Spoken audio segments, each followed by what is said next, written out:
cause the funkin' was good. Funk you in the city, funk you up in the woods. Funkin' up the neighborhood. Funkin' up the neighborhood. I felt fool cause the funkin' was good. Funk you in the city, funk you up in the woods. Funkin' up the neighborhood. Funkin' up the neighborhood. I felt fool cause the funkin' was good. Funk you in the city, funk you up in the woods. Funkin' up the neighborhood. Funkin' up the neighborhood. I felt fool cause the funkin' was good. Funk you in the city, funk you up in the woods. Funkin' up the neighborhood.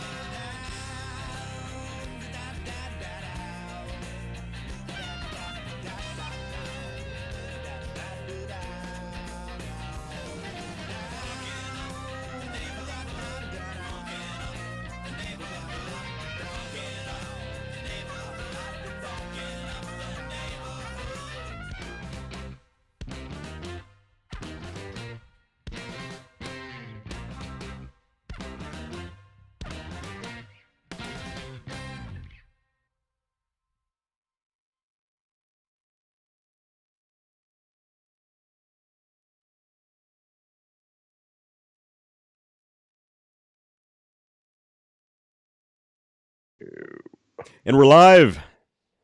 And we are back. Welcome to the Underdog Journey. I'm Wes. This guy is David. And we are just chit-chatting before we start the show. That's what we always do. Sometimes we get a little lost and we're like, oh, crap. Like tonight, I mean, I looked over. I'm just over here doing what I normally do and just chit-chatting about this, that, and the other. And that countdown, man, that countdown really goes fast. It goes real fast. I know. And how many times have we just been doing something else and like the countdown ends and like we're just sitting here just talking? Yeah. And we're like, oh crap. The best times. Yeah. The best times we're at Hofbrau House and the drunk people come up and they start talking to us before, we're all geared up. The lights are on and we're ready to go. And that's when somebody comes up, hey guys, what are you doing? And we started talking to them and they were like, oh, hey, hey, we're back. Whoops. And we're live. We're live. And we've got to try to recover. But and that's always fun. And then always the people that get up on the stage with us too. That I tell you what, I joke about it, but I really do enjoy it. It really is a fun time when they do that. It's really fun. And especially now this has happened to you. You've been recognized. You've been like out doing stuff and people are like, hey, you're that guy from that podcast. The dog thing. Yeah, the Underdog Journey. Yeah. I'm David, by the way. That's funny. Like, oh yeah. I just tell people I'm West's friend, Dave. Yeah, nobody recognizes me from this show. They recognize you, not me. So they recognize you from the other show. I do get recognized from the other show. That's funny.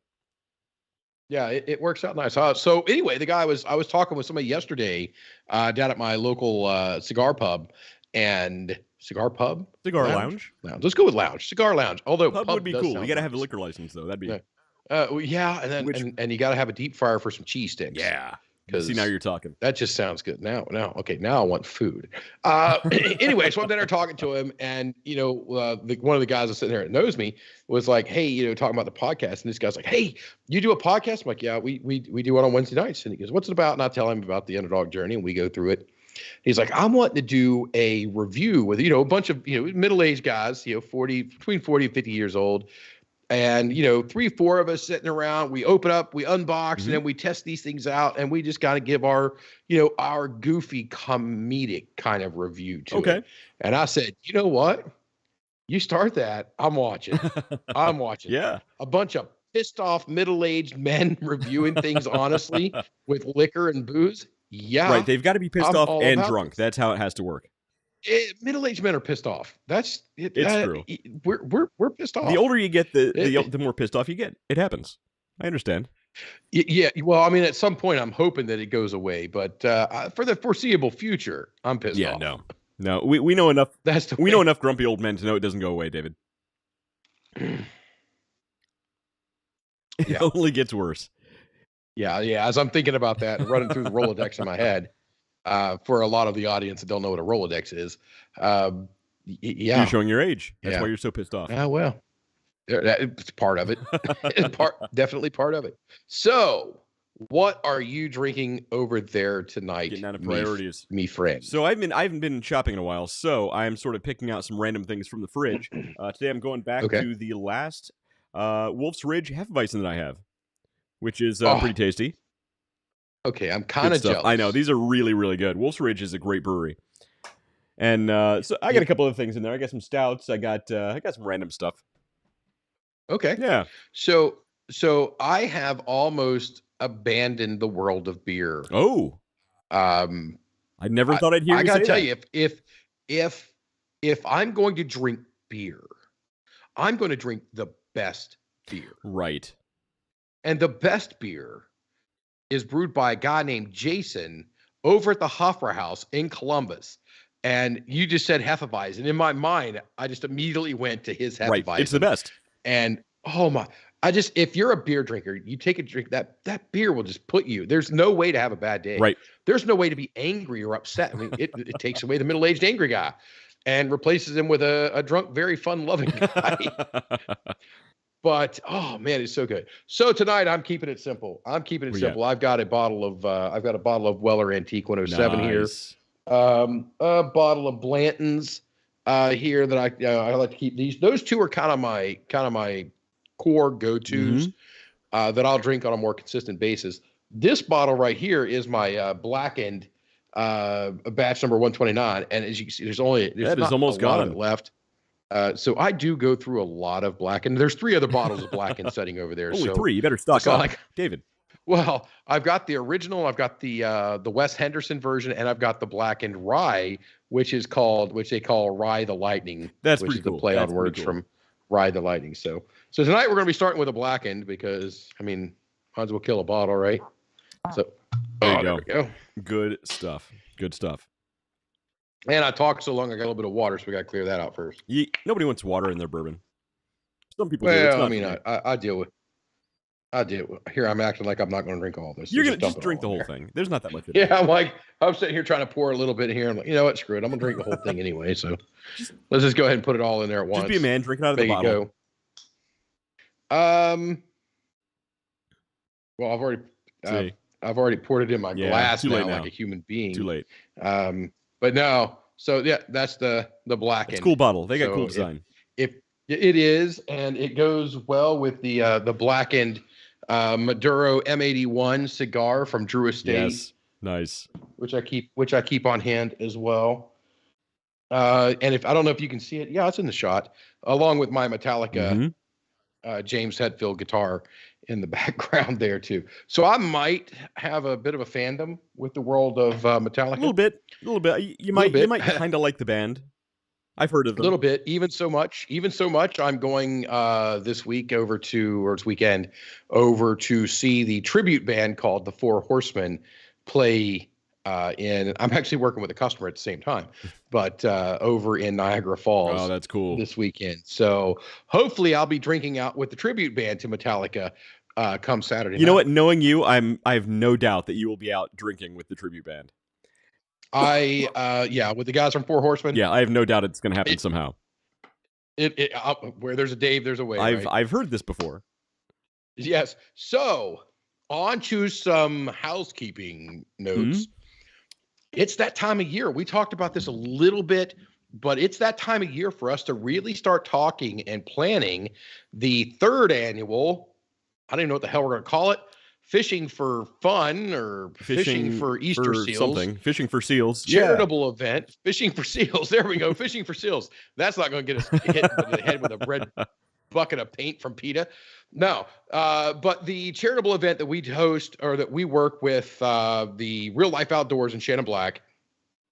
And, that's going to be coming up. I think the event will probably be in May, but we're still looking. So if you want to be part of it, let us know. We're going to be starting to pull it together here over the next couple months.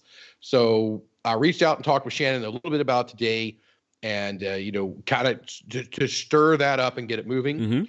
Plus, so that'll be going. So for those of you guys who don't know, this actually started as a challenge or a bet between the Underdog Journey and the Real Life Outdoors as a fishing tournament between just the two. And it grew. And then we were like, hey, Shannon was like, let's do a charitable thing with it. And, we had just talked about, we had just talked about some nonprofit and charitable stuff on the show And of course, we just jumped all over. We're like, heck yeah, let's do it. Right. So together between the fishing channels that were involved last year, the Real Life Outdoors with Shannon Black and Philip Black, and the Underdog Journey, we have raised in the past 2 years about $12,000 or just a little over $12,000 for the Easter Seals. And we want to keep it going and get another, the goal would this year always, is, I would love to get 10. Yeah, $10,000. The goal would love to be $10,000. We had about $7,000 last year. Yeah, we did. We did pretty good. Yeah. So we did about $5,000 our first year, $7,000 last year. So we got right around $12,000 to them over the past 2 years. And the core of it that we believed in was the fact that the money stayed in Lawrence County, which is where we host the events. It's where where the event's supposed to be. Not the event, but where the need is for the Easter Seals. And the biggest thing for it was for them to have a park. So that is what that money has gone towards, and I believe it's what it's going to continue to go towards. So I really hope that, all of our viewers and everybody out there really gets involved, helps us out with this event, be it come and partake, or, for some reason, these weird people kept putting a string on a big stick and throwing it out in water. Yeah, I don't know. It's a fishing competition. What are they doing? Like actually trying to catch fish? I have no idea.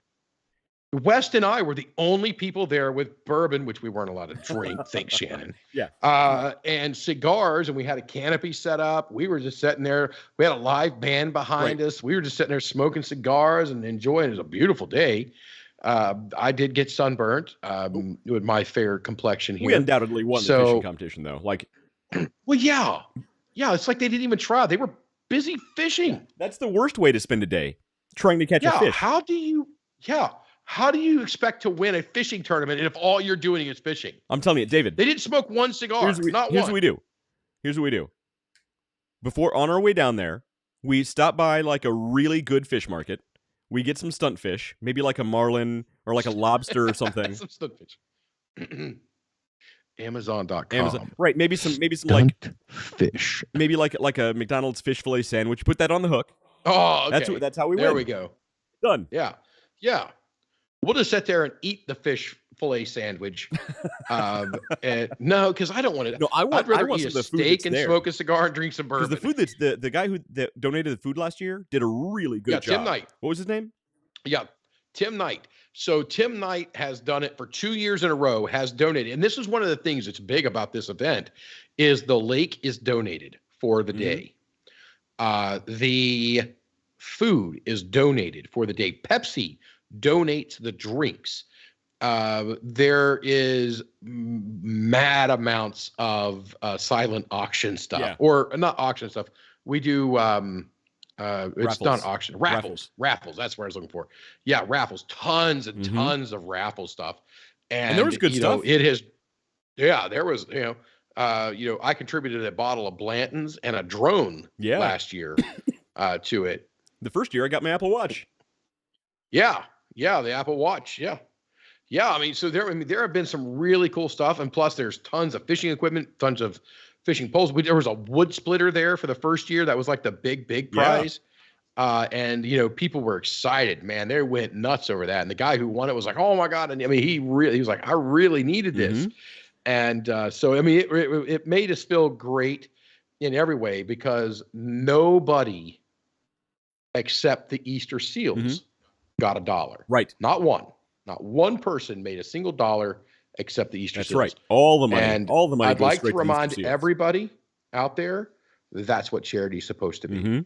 Not the proceeds, not what after we're done paying everybody to where they get a nickel on the dollar or less. Yeah, nobody involved got a single penny from this. It was all donated to Easter Seals, which is exactly what it should be. There, which is where it's supposed to go.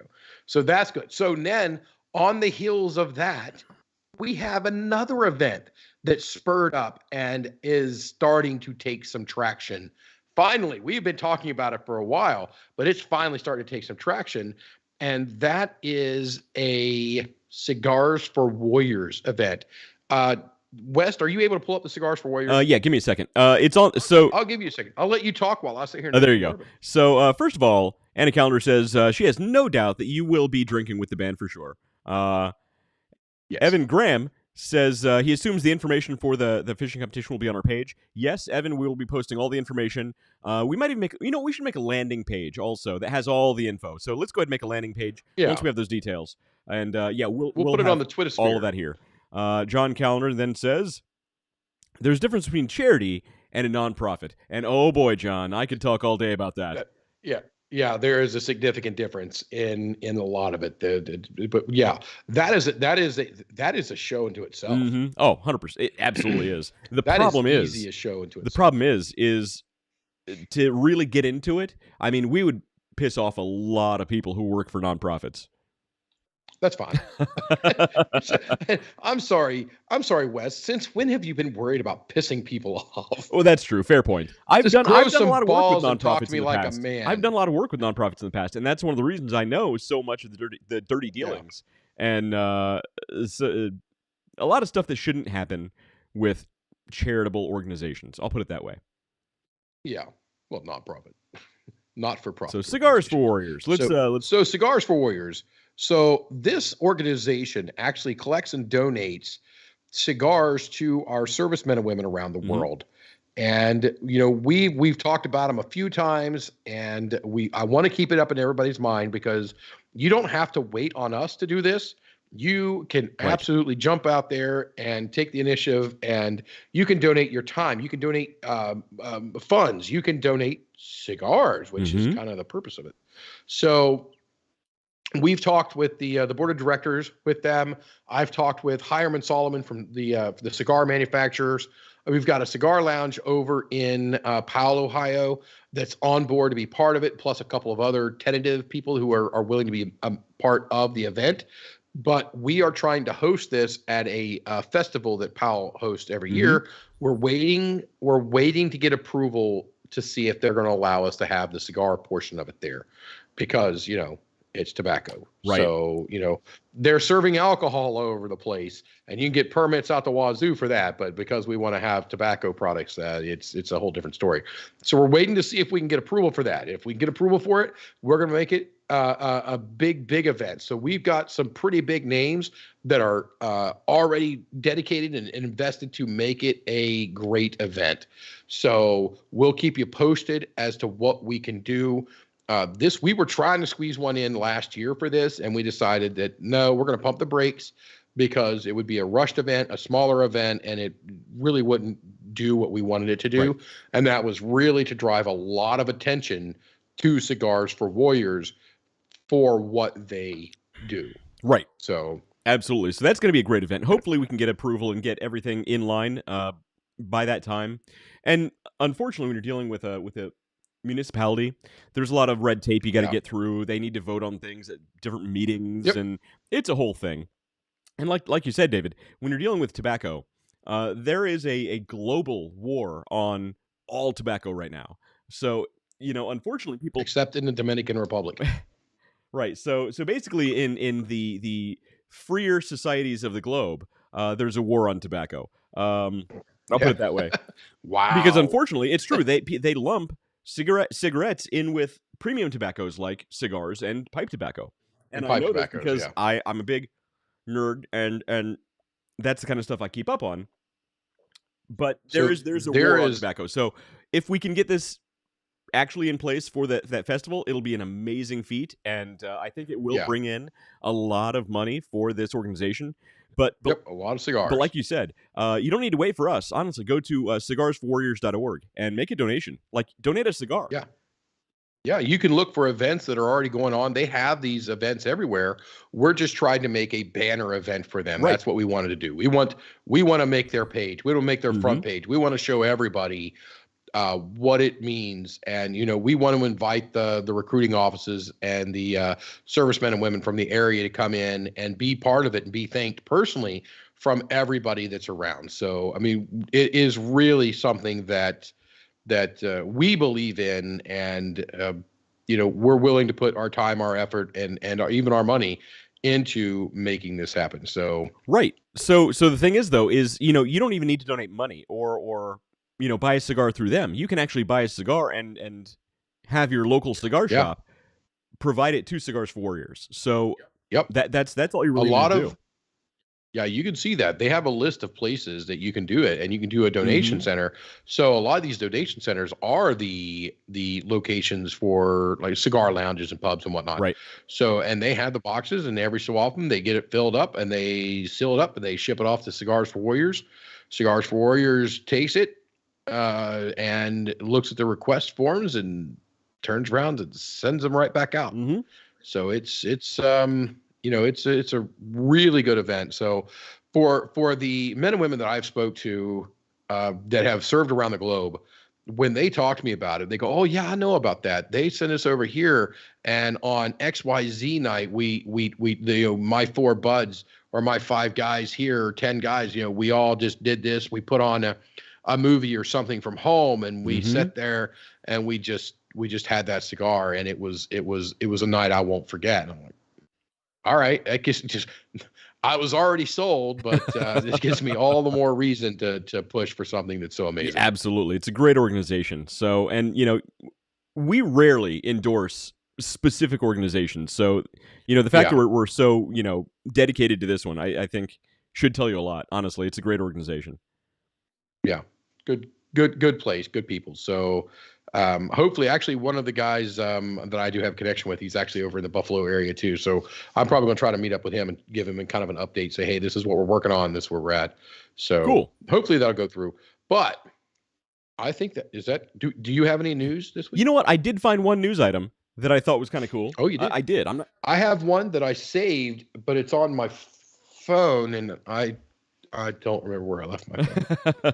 It's probably on that desk over there. Of course. The problem is there's actually a lot of things happening in the world right now, but we can't talk about any of it because it's all political. So we don't talk politics. Yeah. Even the banking stuff, you can't talk about it without getting political. You can't. Yeah, it's real tough. I mean, there was. Yeah, moving on. It's because there's just no way to do it without talking politics. So the one cool news item I found was, Ryan Reynolds had that mobile company called Mint Mobile. Selling out to T-Mobile. He sold Mint Mobile for $1.35 billion. Billion dollars. That's awesome. Billion. Dude, I don't blame him a bit. Not even a little bit. Yeah. That's incredible. Yeah. First of all, you're Ryan Reynolds, and second of all, you just made $1.35 billion. So, I mean, but he is Canadian, so it's 50-50. Yeah, but he's also Deadpool. I mean, that kind of makes up. But I don't think he plays Deadpool. No, I don't think he plays the character Deadpool. I think I think it's just him, and people just follow around with the camera. I think he's actually Deadpool. I think that's. I mean, it's pretty cool. So that was the one news item I could find that wasn't political. Yeah, so I mean, and I would love to see what the investment level was on that, and what kind of effect to the shareholders, right? Of his, what was the name of his Mint mobile platform? Mint Mobile, and see what the effect was. I'd like to see what the numbers are, and I'm sure I'll find it here in the next couple of days. There'll be a lot of stuff sent over, and I'll get to take a look at it. But yeah, I mean, good for him. That's right. That's the dream, right? Well, so I'm sure there were some investors, because there were obviously some technical thing. He just didn't build this himself at home, so there were obviously investors. But here's the thing: a lot of those third party, we'll call them third party mobile companies. Like you got Mint, you got Patriot Mobile, you got all these third party Cricket. These third party mobile companies. And what they do is they essentially build their own infrastructure, but they rent, we'll call it rent, bandwidth from the larger companies. So he probably all these customers probably already were on the T-Mobile network that they were essentially renting out this bandwidth. Yeah. And all he built was the infrastructure for the mobile to tap into that. So the overhead wasn't nearly as big as it would be if they were their own independent mobile company. Yeah, you know what I mean? Yeah. You mean, I know, Verizon, T-Mobile, Sprint, which was Sprint, and who did they merge with? Sprint and AT&T. So now, was it Sprint and AT&T? I think it was Sprint and AT&T. I think. Anyway. Yeah. Moving on. Anyway. So I think that was a great move. Yeah. Great move on his part. Oh yeah. So here's what we got to do, Dave. We just got to start a mobile phone company, and then sell it, and it's a done deal. We're already we're billionaires. $2 billion. Yeah, then we start a liquor company. He also has aviation. Is it gin or vodka? It's one of the aviation gin, I think. So we'll start a booze company. We'll be good to go. I don't think me running a booze company is a good idea. Drink all the profits. No, no, I would not. I keep that on pretty good wraps on the. Oh, I think I think I hear Matt Harmon falling down my stairs. Hold on. Really, it just said he was watching online. It didn't tell me. I didn't know he was coming down. Are you okay? Are you okay? Yeah. Why are you grunting? Okay. I'm old and my knee hurts. Do you need some medication? I got it. All right. He's got the booze. He's got the tin cup. He's good. Oh, I thought I was going to say he brought it with him. That's all right. I don't give a crap. He's Oh, that's hilarious. Sorry about the mess. Yes, sorry for the one time it's messy down here. That's it's very unusual for me. All right. So we do actually have a topic. No. Yeah, we do. And we talked about this last week, and basically we kind of brought up how important it was to know who you're speaking to when you're opening a business, when you're starting a marketing campaign, when you are rebranding, unbranding, take whatever business buzzword you want. Whenever you are making solid and core business decisions, you need to have a boiled down customer avatar. Right, and that's it. And you know what you mentioned? So boiled down. That's actually a really good way to put it. You really need to have this.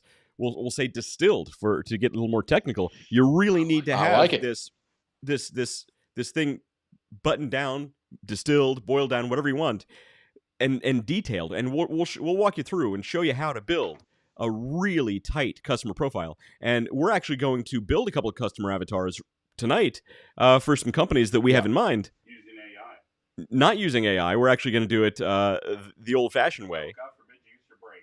So speaking of using our brains, Matt Harmon says he has a segue here. What's going on, Matt? Okay, so you might have to repeat. Oh, sweet mother of God. But, all right, so I was just at a large barbecue place. You know, it's many locations.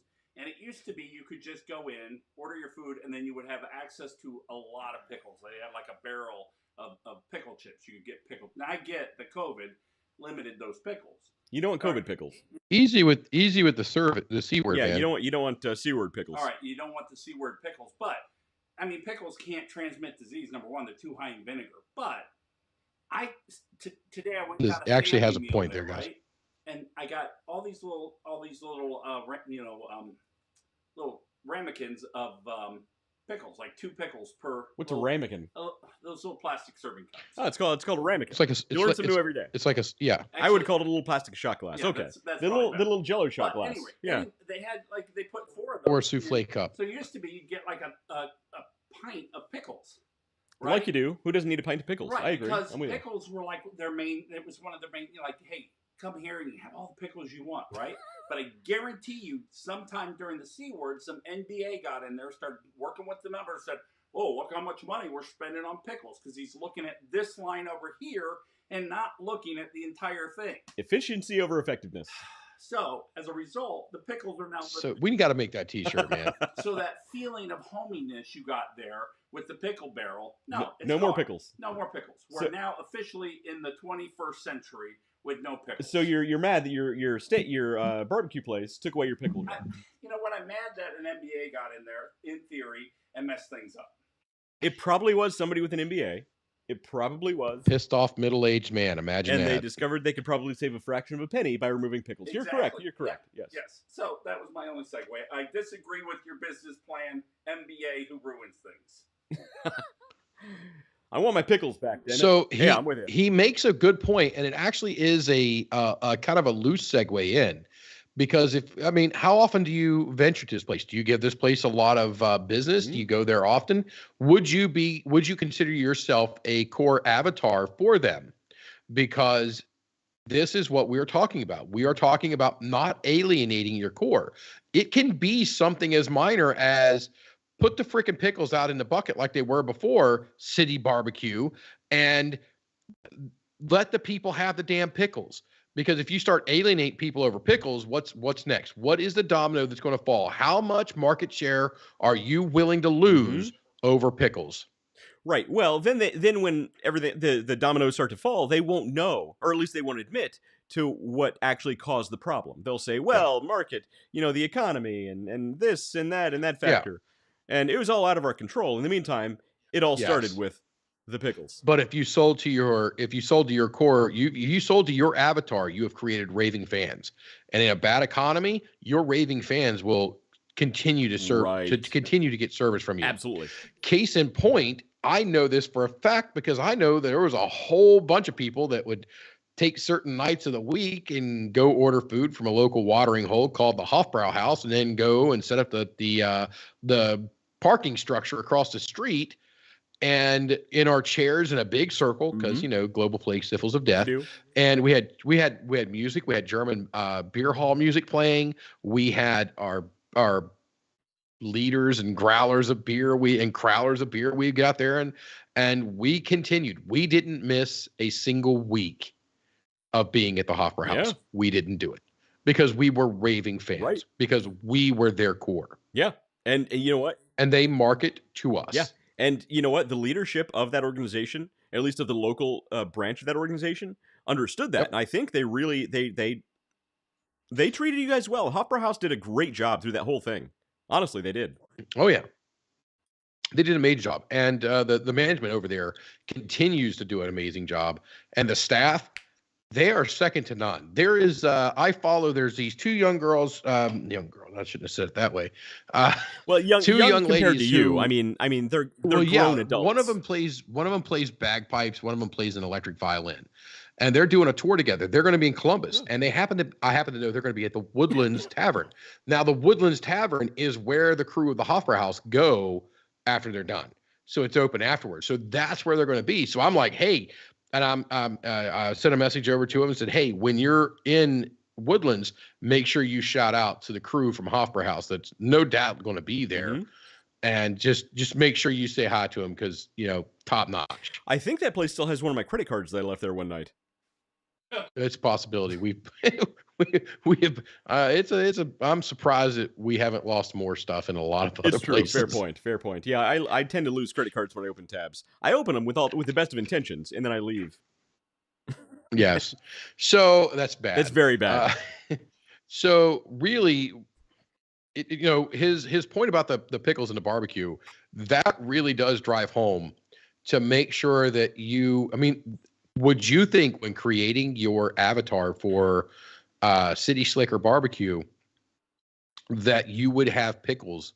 What's the consumption of pickles for your avatar? And you know what? The funny thing, they should easily be able to track that data. They should, because they have to refill the pickle barrel once in a while, right? They have to buy the pickle. Yeah. So they should be able to easily look at the transactions versus pickles. Over time. Right. So if you're refilling the pickle barrel often, there's a reason people are coming there. And that pickle barrel, that pickle bucket is part of the reason. And you know what? When they start to lose customers, I promise you, they will not put that together unless people physically tell them. And it would have to be a lot of people to get management to actually understand that that's the fact. Yeah. So I used to actually know, I used to work and do some security work and things, and I've met the owner of those locations, years and years and years and years and years ago. And that guy was a top-notch guy. He was a business guy, but now that it's, grown to the extent that it is, he's probably a little less involved. He probably has people looking at it. Where can we save, and where can we this, and where can we that? And, a lot of people took the global plague, sniffles of death as an excuse to cut services while either not raising or not lowering fees, if not raising fees. Right. So I got this and all of that for $1. Now I don't get any of that, and it's $1.25. And when we go, well, what happened to all that? Well, global plague, sniffles of death. So it's been a crutch. It definitely has been a major crutch. You're totally right. So I remember. Of course, I'm right. Back when that whole thing me was to be a very smart man. If I were wrong, don't you think I'd know it? No. That's the Big Bang Theory reference, by the way. We know. It just doesn't transfer in this case. It absolutely does. So no, back in 2020 when we first started the show, I kept saying, look, the economy, when it comes back, it's going to come back with an explosion, and it's going to be great. And you know what? I still hold to that. The economy, it's not in a great place right now. There are some very bad things that we could go into and scare the crap out of people, but I still hold.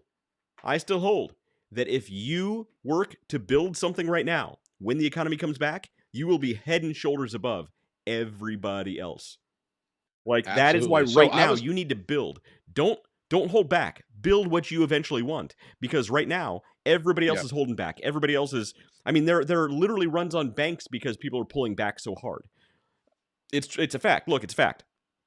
But I'm over here like... But the point is, look at the industries that came out after the Great Depression. Look at the massive, enormous companies that came out after the Great Recession of 2008. I mean, right now is when you build and you explode when everything comes back. I'm telling you. I'm going to give you a little bit of investment advice real quick right here. Do not don't say run on banks. Default. Don't do that.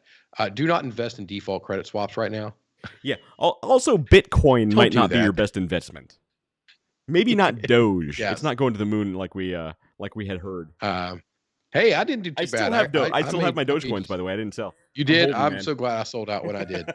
I'm so glad when I sold out. Every day I look at that, I'm like, I did the right thing. Don't invest in trends. That's fair. You know what? I believe in that. That was the problem. That was the problem with Doge. I would say that was the problem with Doge. It was a trendy thing to do. When it starts going up, everybody's like, I gotta get in. And then when it bombs, people lose a lot of money. And there's a few people saying, I told you so. Yeah. Yeah. But if you can ride it up and get out beforehand, if you ride it up and then you get out before it bombs, that's the trick, though. Like, but that's how it's a gamble, though, right? But that's true with any investing. You buy when it's low, you sell when it's high, and the trick is knowing what's what. And unfortunately, we are not in a career path, I'll say, without getting into too much trouble, that would allow us to easily make those distinctions. Yeah. It is not my area of expertise. I can tell you talk about insider trading, but I won't say who's actually doing that. I was trying to get us away from that because you were going to talk about Congress. I didn't say you said Congress. I did not say Congress. How did you like when I walked you? How did you like that? You let it up and I walked us right into it. So anyway, I opened the door. You walked through it, David. Yes, you did. You opened the door and I'm like, "Hada!" I was like the freaking the Kool-Aid man. Ooh yeah. Just jumping right through it. So earlier today I was at my local cigar watering hole, and I was talking to a guy. He's talking about opening a business and starting a new business. And, I am in heaven at this point because I got a guy that's a friend of mine and, really cool guy. Mm-hmm. And we've been going to this lounge, and I got here in 2021. So I've been kind of bumping into this guy for a long time. And just over the past, 6 months, 9 months, man, we've all become a pretty good group of friends down there. And, he's telling me about this, and I'm just like, oh dear Lord. Somebody's asking me what I think. Okay, now here we go. And so I start painting a picture and saying all these things about, kind of what we could do and what he could do and how he could make it and all these things. And he's over there making notes and doing all this stuff. And I said, the biggest thing of it is, I told him, it's like, you got to get your customer avatar right. And I explained to him avatars things. I said, but you have that goal. And the goal's right over there. Sometimes you're always working towards that goal. Sometimes you got to double back on yourself. Sometimes you got to go left. Sometimes you got to go right. So, but the goal is always there and keep it in front of you. And the hardest part of all of it is getting started, is taking that first step. That's right. And that has been something we have preached since day one. David, you should have mentioned him. You should have asked him a simple question. You should have asked him a simple question. When was the best time to plant a tree? He wouldn't have known the answer. I really should have. Yeah, he wouldn't know the answer, but he'd gotten the answer. But no, he understood it. He got there. Next time I see him, I'll be like, "When was the best time planting a tree?" He's gonna look at me like, "Dave, what the hell are you talking about?" So yeah, and just listening to what he's wanting to do and why he's wanting to do it. Mm-hmm. This guy opens this place up. I don't care if he's in Florida. I don't care if he's in the Carolina. I don't care where he is. I'm going on opening night. I'm going to be at this guy's business. Look, let me know when it is. We'll do a show from there. Oh yeah, we'll do it. Yeah, we'll shoot from there. No, yeah, heck yeah. So I'm stoked for that. And I got spinning on him. I was like, you really got to dial that avatar in. You really need to know who you are speaking to. and then watch the data of your sales and your metrics and things of that nature to find out who it's who you're speaking to and who it resonates with. In a perfect world, they're the same person. But we don't live in a perfect world. Yeah, I was just gonna say. You need to see who your message, who you're speaking to, and then you see who it resonates with. Who does it settle home with? Then you can focus that message in even tighter. And again, I'm a big 80-20 guy. You get 80% of your revenue from 20% of your customers. Never, ever, ever, ever spend a single dime or a single minute of your time going after that 20%. Don't do it. Interesting. Do not happiness comes from Dave. do it. Where's the other 80% come from? Disney. Yeah. But David, you're right. So when it comes to customer avatars, I'm sorry, I didn't get a tie-in on that, but okay. So when it comes to customer avatars, though, so we're actually gonna. So we should actually, one of our avatars we build tonight, we should actually build for this guy, just to show how it's done. But you're onto a great point, though. You build your core customer avatar, your core customer profile, and that gets you started. And then once you start moving on that customer profile, then you can collect all the data that comes in, your sales data, your transaction data, your social media data, all that stuff. And then you apply that to new customer avatars. Then you still have your core customer avatar, but now you can make edge case customer avatars, right? Some that go this way, you're going to speak to this way. Some that go this way, you're going to speak to slightly differently based on that data. And now we have our live studio audience eating a fruit roll-up. Catherine. Oh, hey. How's your fruit roll-up? Good. Okay, so she's got the fruit roll-up. Does Lachlan have his corn chips? I don't know where he is. He probably does. Lachlan has a knife. He's a knife? Yeah. Why does he have a knife? Are you listening? So what did you do at school today? You know what? It's my kids. I wouldn't put anything past them. What'd you say, David? I asked her what she did at school today. I forgot. Hey, what did you and Mom do tonight with the cat? Washed her. No. Oh yeah, she washed her. They tried to give the cat a bath. They tried to give the cat a bath. But How'd that work out for you? Do you have any skin left? Not good, but then I found it way that it will work. Did the cat scratch anybody? Yes. Who did the cat scratch? Mom. Pretty funny. Locke, how you doing, buddy? Lachlan, are you missing a tooth? Yeah, show me your smile.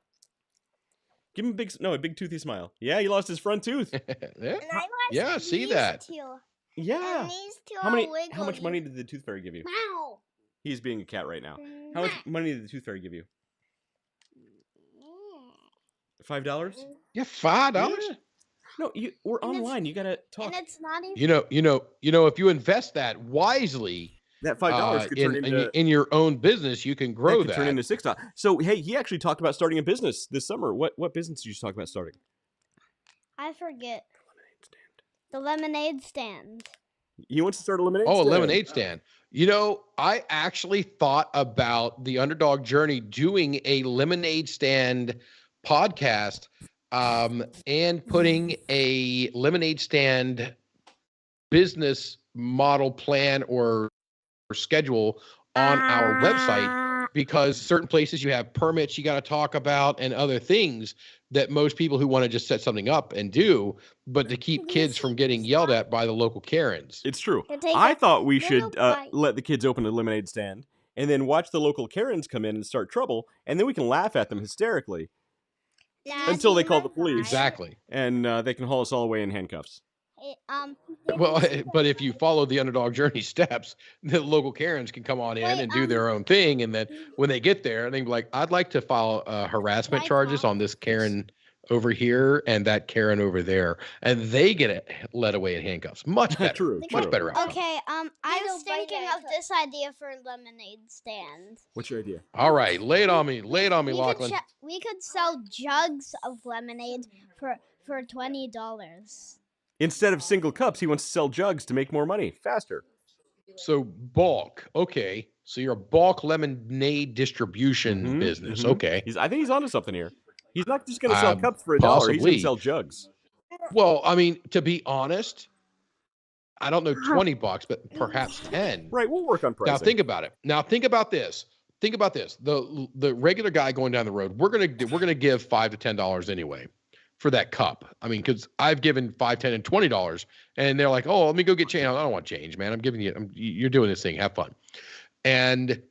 But I've got now, as a person in a vehicle, I now have an open container of lemonade.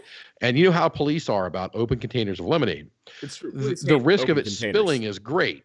But if I had a sealed 1 gallon jug of lemonade, homemade lemonade, the kids just pour in there and they got a lid on it, and I can just set it over in the passenger seat now, I gotta tell you, I'm in, because now I can take it home and mix it with some vodka and do something with it. Look, what if we had an adult lemonade stand and instead it sold limoncello? Hey, I want to there you go. make jugs of lemonade and in a tree house. In a luxury house? In a tree house. In a tree house. Well, how would the cars drive up to the tree house to buy the lemonade? Well, you had me at luxury house, but you lost me at tree house. I'll make a big climbing rope so they will climb up. A climbing rope. Okay, fair enough. That's a good idea.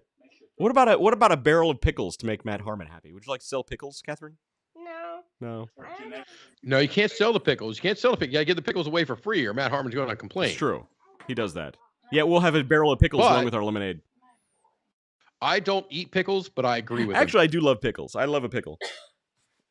Yes, thank you. I do. You know what I do? What I do? So I'll get the giant jar of pickles from the grocery, like that really giant jar of the big pickles from the grocery store. Who's got a giant jar of pickles? And then I'll take... That's a movie reference, too. And then too. we actually go through a lot of jalapenos, the diced jalapenos with the juice, and I'll take the jalapeno juice after I'm done with eating the jalapenos. I'll pour that in a pickle jar. It makes my pickles spicy. You can just get spicy pickles, but I agree. No, these are way better because they're more spicy. They got the jalapeno juice.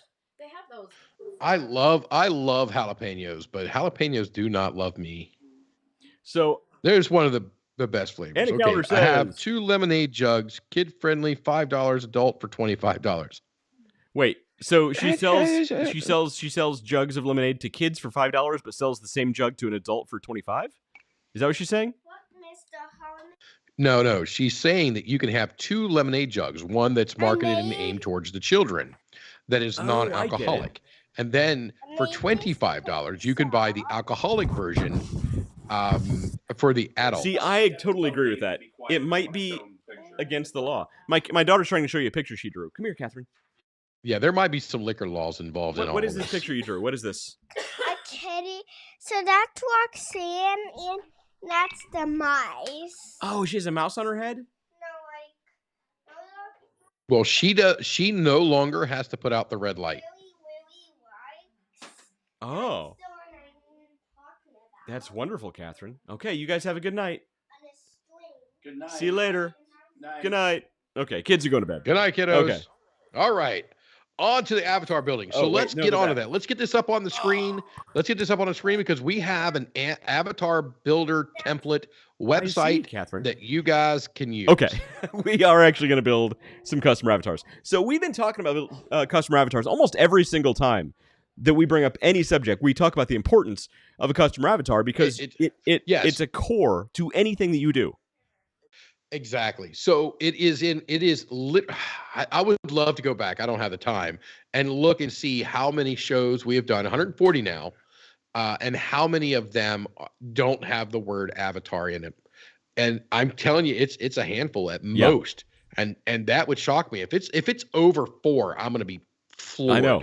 Because it is so important to never lose focus of who you are talking to. Because for small businesses, mid-sized businesses, and big businesses, yes, I'm talking to you. You need to remember who is bringing the money to the table. Right, that's it. And that's it. So the building a customer avatar, it's all about understanding who you're talking to, understanding who your core audience is. We'll let the audience pick. Do I go Blanton's or Weller Antique 107? So first one to comment. Okay, wins. That's a good. Okay, so I don't see any comments come through. There's a bit of a delay, so it'll be a couple minutes before we get a good answer. Yeah, it'll be a little bit. It doesn't taste like Chernobyl runoff. And that's why Matt Harmon's not allowed to drink the good bourbon. That's right. Well, I mean, you're giving him Tin Cup, and Tin Cup's is pretty good. But it's significantly different from like a Blanton's or a Weller. Yes, it tastes like normal whiskey. Oh, you should try. So I've started my infinity bottle of whiskey. Give it a try. Oh. I started an infinity bottle. So What's that mean? for those who don't know what an infinity bottle is. Oh, I love infinity. I got mine over there. So when you're drinking a bottle of bourbon, when you got like a little bit left, like less than a shot left, instead of drinking that little tiny bit because it's still delicious, you pour it into its own bottle, and over time you keep pouring a little bit, and it adds up. And you could have some Blanton's mixed with some Weller mixed with some. It's a bunch of different blends in the same bottle over time. Yeah. And it's actually pretty good. Oh, so Anna Calendar says Weller, she wins. Anna Calendar, you win watching David Leffingwell drink some Weller bourbon. Congratulations. Congratulations. Enjoy it. Now, we're going to send you a 1099 form at the end of the year to file with the IRS. And it says have the Blantons later, so she's going 50-50 on this one. Okay, well, I just poured a monster pour of Weller. You'll get through it. There will not be a Blanton's period. That was I was trying to pour like this. I really couldn't see what was going on. I was like working around the microphone. I was worried about hitting the mic or spilling stuff on me because you can't see it. But over to my right over here, I've got the computer that runs the podcast, and right in front of me, I got a mount for my iPad so I can see the show and the notes on. And I'm trying to make sure I don't screw any of that up. And then I end up with a pour of Weller that looks like. In the meantime, he's filling up a pint glass with Weller. Yeah. So that was. She says, share the Blantons next time you're in town. Well, I'll be in there in a couple of weeks, not this Sunday, but a week from Sunday, and we should all definitely do something. Yep. Maybe Hofbrauhaus. And I'll bring this bottle right here in with me, and we'll cash it in while I'm there. I need to get a new bottle, by the way. I know a guy. We have a Blanton's guy. Got a guy. Right. So customer avatars. Avatars. I just want to go through a couple points real quick, though. So again, the point of a customer avatar is knowing exactly who your customer is. But before you build a customer avatar, before you can even assume what your customer avatar is, there's some things you need to consider, right? First of all, your customer avatar should be a fully fleshed out person, right? It's a fictional character, but it represents your audience. The thing is, though, is you need to give this person, make it a person in your mind. Give it a name, give it a job, give it all the details of what a living person would be. Because when you're speaking through your marketing, you need to be able to speak to that person, not to an audience, because your message is going to be completely different. So I'm tagging a guy by the name of Andy Forged on this, because that was one of the things that we're going to be doing tonight is creating an avatar for Andy Forged, which he makes knives and swords and machetes and axes. I mean, some really cool stuff. Right, exactly. So what you want to do is you want to build this out to be a person, your ideal person who's going to make recurring purchases, not somebody who you think is going to like your product. Somebody who's going to come back and make recurring purchases. Somebody who you can have a one-on-one relationship with. Okay, not an audience, a person. But now you need to keep in mind also what your avatar is not.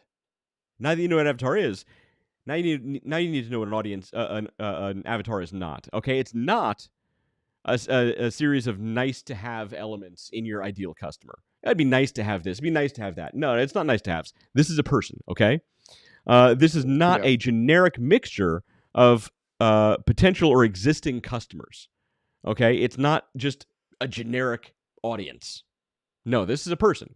I'm going to keep saying that because it's totally true. This is not a brief and ambiguous portrayal with incomplete information. We're going to walk you through how to completely fill out a customer avatar in full. We're going to give you links. We're going to tell you how to build this thing out and give you the tools you need to do it yourself. Before you do that, let me ask a question.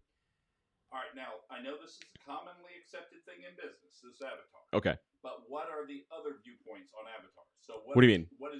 So you've got this is a person viewpoint. Yes. Is there a viewpoint where another line of thought, another type of business or another line of thought says, no, it's not a person. It's a generalized idea. No, because that's when you start speaking to an audience. Slap them. That's when you start speaking to an audience. Slap them. Here's and I've mentioned this analogy in the past. When you're speaking to an audience, you're speaking to an audience, right? Right. But you've been up on stage before. You have. Right. When you're speaking to a group of people, you speak differently than if you look at one person. and you speak to that person. Yes. And as you're speaking, you start speaking to that person. You're not speaking to everybody. You're speaking to that person, right? Right. Now, same thing. When you're speaking to a frat boy, you're going to speak significantly different than you will to your grandmother. Oh, yeah. You need to know who you're speaking to, and you need to speak to that person. And when you speak to that person, everybody who fits in that demographic, that ideal customer avatar, you're going to reach those people because you're speaking to that person, right? Okay. A very different conversation. Okay. And companies actually spend millions of dollars, millions and millions of dollars building these avatars. They hire whole agencies specifically to build these out. So if Harvard teaches this and Yale teaches this, they're going to teach the exact same concept. I sure hope so, because it's totally true. Harvard's going to come a little closer, because you're talking about two similar but not exactly the same higher education facilities. So the curriculum you're going to get at Yale is going to be significantly different in a lot of cases, especially hovering around the business thing. Because I looked at the curriculum in Yale and Harvard, both of them. And if you're going to go to business school, a degree in business and transact business, I would recommend Harvard. I would recommend Columbus College of Art and Design. I would not. Yeah, I've been. Yeah, I went to CCAD, so I'm torn. I have views both ways. But so I worked for a company not too long ago who spent millions of dollars, had this massive, multinational organization build out the customer avatar specifically for this.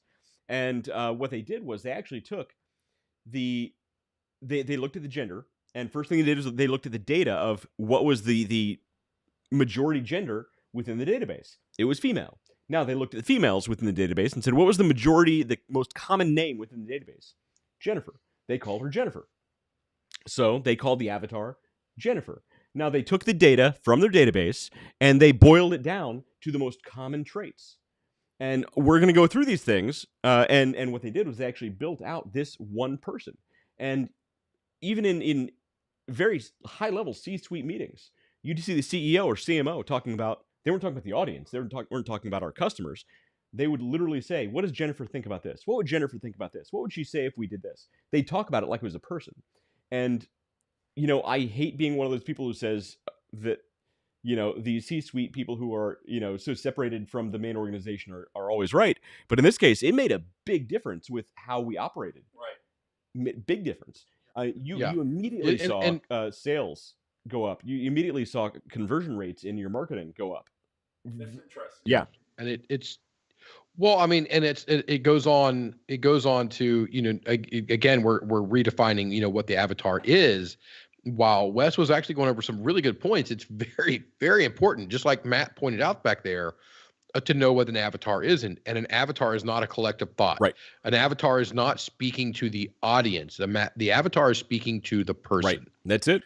And the more dialed in that is, the more and faster the impact of that marketing campaign, of that sales strategy is going to be, because you are resonating with your core.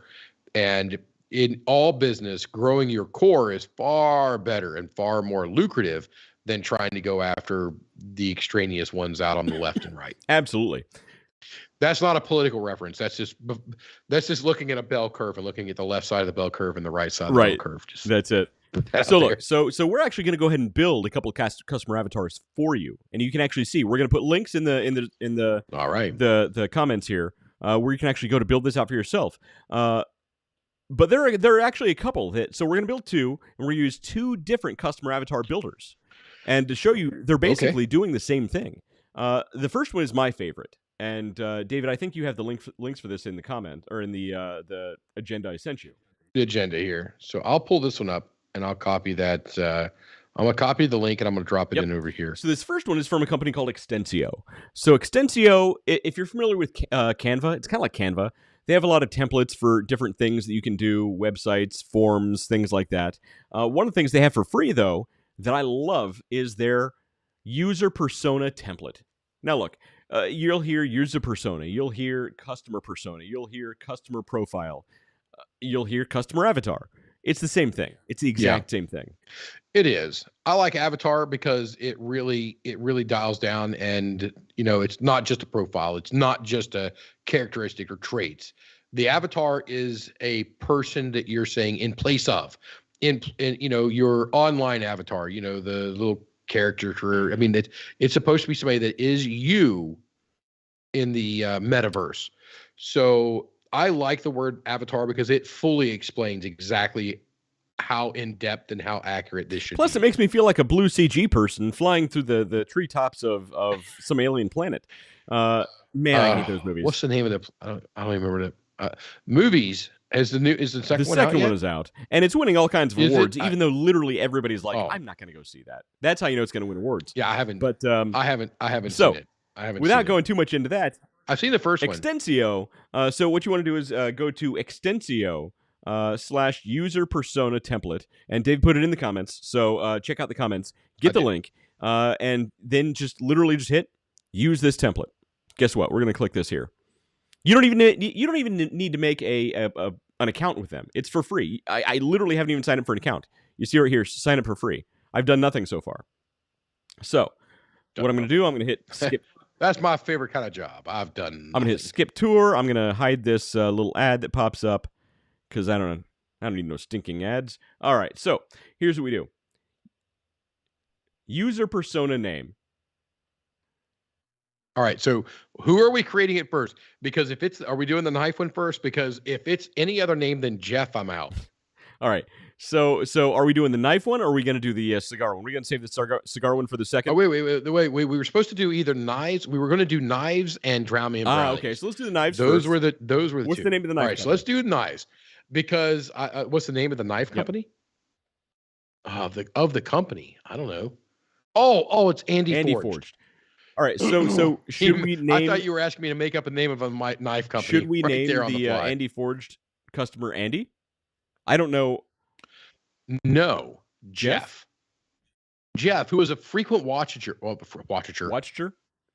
viewer of our podcast, Jeff Leffingwell. And I can't think of anybody that is more into knives than him. And when I think Jeff, I think, Jeff's got a Case XX in his pocket, and he's got a Gerber clipped to his belt, and he's got a Smoky Mountains in his other pocket. And back at the car, and then at the four-wheeler and his deer camp and all these things. I mean, he's a knife guy. So Jeff's okay. So we name this customer avatar Jeff, and what we're going to do is we're going to build out this customer avatar. We're going to send it to Andy Forged and say, we built this for you. Feel free to use it if you like, change it if you like, but this is what it is. So here, but we're just going to run through this real quick just to show you what's possible and show you how detailed these should be. Look, this customer avatar has a name. It's a person. You can add a photo of anybody who you think fits your demographic. I don't have a picture of Jeff Leffingwell, otherwise I'd add it. We'll leave that blank for now. You can have a personal quote from this person, and you should add this. You should fill out every part of this. Their age, their workplace, their family, their marriage, their location, their character archetype, personality traits, a bio for them. You should write a background bio. Frustrations, their goals.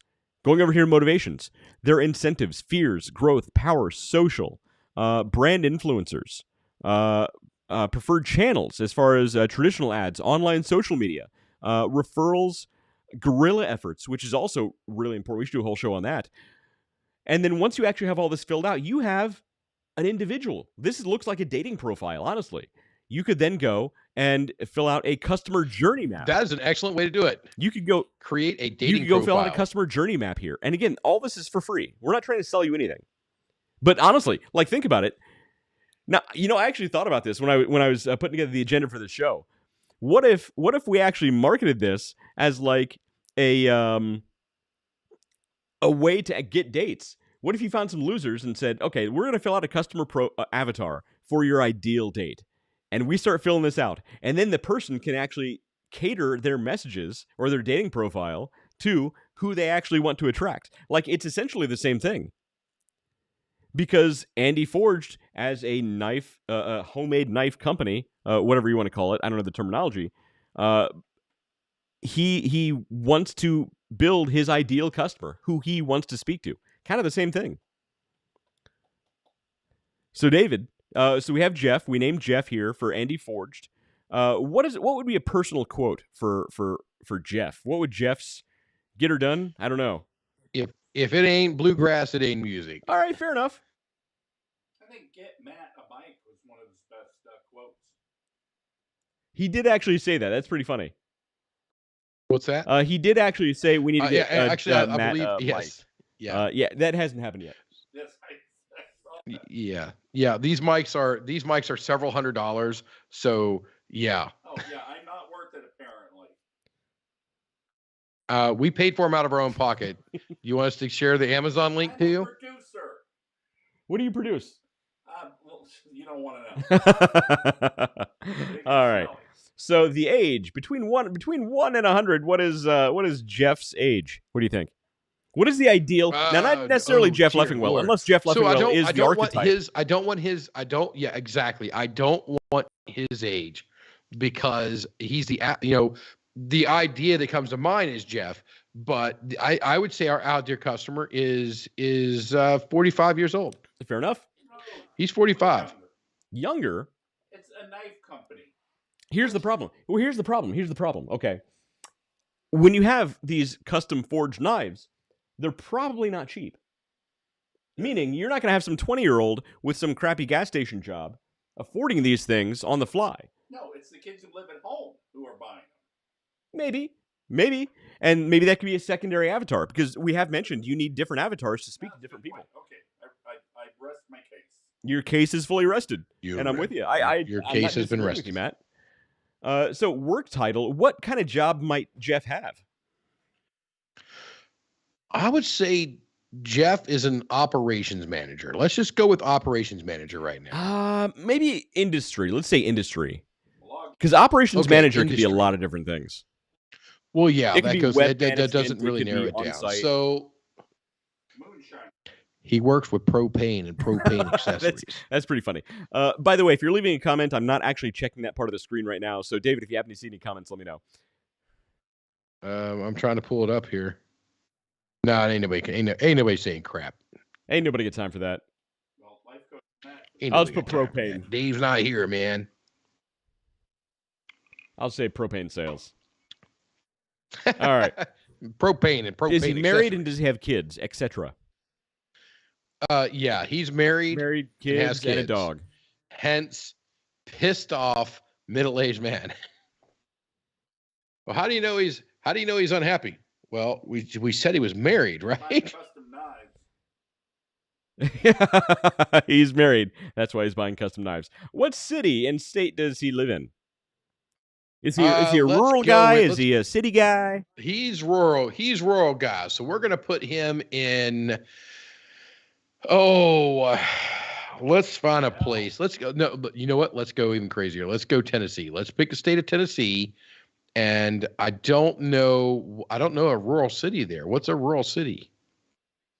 I don't know. I don't. Ohio. You know all the rural cities. How about the Smoky Mountains, Tennessee? Smoky Mountains region. Smoky Mountains, Tennessee. Yeah, that works. Because that is a beautiful region, and if I could, it is. I would totally buy land there. I think it's going to happen. I think you and I are going to end up buying a plot of land out there and throwing up an A-frame and a fire pit and just fucking disappearing. I don't want to get in on your property. I'm going to buy my own. Okay. All right. What you won't go buy a damn mic? You think you're going to buy property? Come on, man. Look, we're trying to help you here, Matt. We're trying to help you here. All right, Smoky Mountains, Tennessee. What would you say would be his character type? Good old boy? Can you say that anymore? I'm not sure if you're allowed to say that anymore. Well, I was going to use the word. We'll do it politically correct. Mountain William. I don't know what that means. Hillbilly. Oh, that's hillbilly. That's politically correct term for hillbilly. Got it. Mountain William. All right. I should know that. My dad grew up in the hills of Pennsylvania. You want to see hillbilly? You go to. I live in hillbilly New York, man. I live up here is more hillbilly than just about any place in Ohio. And it rivals some places in West Virginia. I believe it. I'm just saying, in Pennsylvania. Yeah, for everybody who thinks I live people that are like, oh yeah, you live in New York, yeah, big city guy. I'm like, dude, no, that is not even close to where I live. All right, so personality type. We're gonna get into personality types. Is Jeff more introverted, extroverted? Like on a percentage of he's extroverted all the way. He is 90%. He's never met a stranger in his life. Never met a stranger's life. Now that's Jeff. Now I'm sorry. Let me get this over. I really should have chose the name differently. So the Jeff we're talking about is definitely extroverted. Like 100% extroverted, like on a percentage scale. Let's go 85. Got it. Okay, fair enough. Is he a thinking or feeling man? Does he go heart or head? What? Oh, heart or head. Does he make decisions based on the feeling? Is he thinking or feeling? Yes, thinking or feeling. So I'm going to go the Jeff that we're trying to sell our knives to. Man, he trusts his gut. He really does trust his gut. He's a feeling man. He has thinking tendencies, so it's not a black or white. Is he a book learner? He's going to think strongly about the stuff that he feels on fervent. A percentage scale. So I'm gonna go 45. I'm gonna go 45 on 50 being dead even, right? So 45 to feeling. 45 on the feeling side. No. Yes, 45 to feeling. I thought you said he's more feeling. He's only 45%. Yes, he's more feeling. That means he's higher on the thinking scale. So okay. This screen is very small and I can't see it. Okay, so at that we're gonna go 65%. Yeah, there you go. We're gonna look at 65. That's what we're talking about. All right. Okay. Now this is very similar, but it has some differences. Is he more on the sensing level or intuition level? Are these really questions? These are actual questions. These are actual questions, and these are good. These are good questions. We're gonna go. Because the picture is right over top of that box. Oh, sorry. I'll move. Hang on. Let me move that. Which one's to the right? Which one's to the left? Because I can't see. Got it. Moved. Well, it's going to be a minute before There's a bit of a delay. All right. So sensing is on the left, and intuition's on the right. So okay. So we're gonna go. His intuition's going to guide him. This guy's going to go on his intuition, but not ignore it. So I would go 65 to the right. Yeah, okay, just good. Right there where you got it. Now, judging versus perceiving. Now, these are things you actually have to think about. Like, this is how deep you have to go on this stuff. Yeah. Wow.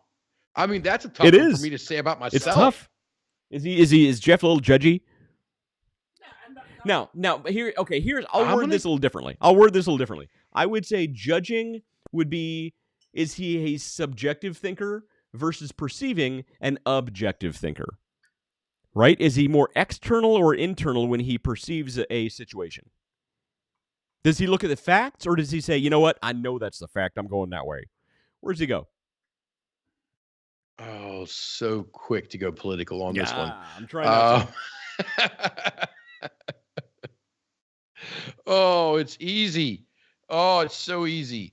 You know what? Let's say the guy that's trying to buy our knives, he is going to play that line right down the middle. 50-50. This guy is going to. No, I'll buy it. He has his preconceptions, but he is not closed off. Okay, fair enough. That's me.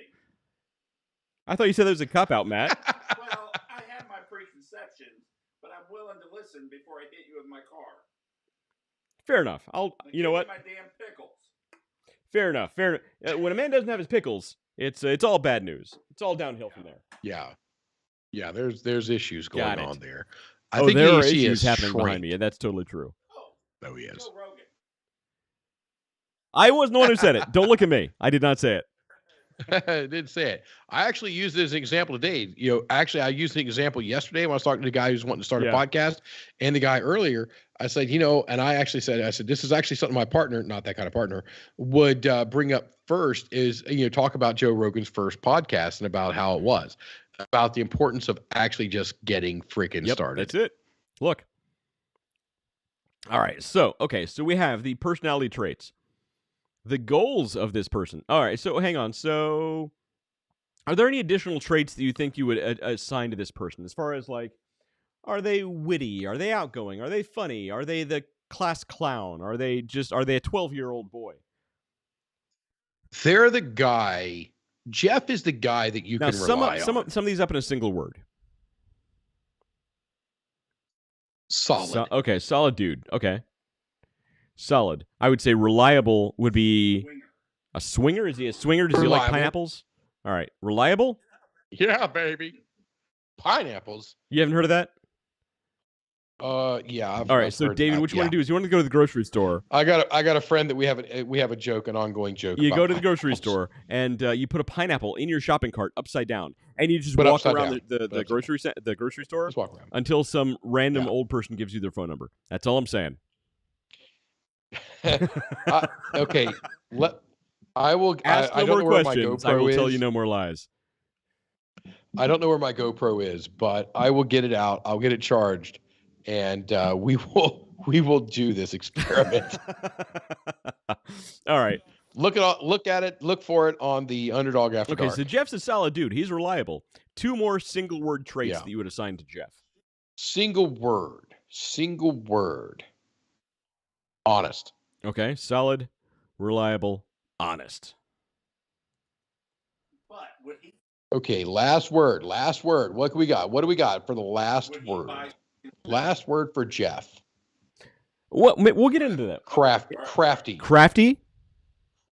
Like as far as he likes to make stuff with his hands? Is he Yes. Well, I didn't want to say handy because I didn't want to have Matt in the background. Yeah, he likes a handy. All right. Who doesn't? Can he run a trap? I don't know what that is. Can he run a trap line? Well, yeah, but that's where crafty would come. Fair enough. All right. Okay, so 3 goals that Jeff might have in his life. Like here's some examples. Okay, it says goals. The first one is a task that needs to be completed. The second is a life goal to be reached. Third, an example, an experience to be felt. So, what is a task that Jeff might feel like he needs to complete? Oh wow, gee, these are detailed. I'm telling you, these are no joke. I like this. This is what website is this again? Extensio. This is the Extensio. This is Extensio. So I haven't even been to the other site yet. I haven't seen it, but I've seen Extensio. So if you're creating a customer avatar, this really lays out the kind of in-depth thinking, and really dives in and we talked about being distilled down to really creating the person. This builds a person. Yes. So on our dating profile, Jeff is now what are we looking for? We're looking for life goals, right? Yes, so goals. First, let's say a task that Jeff would feel like he needs to complete.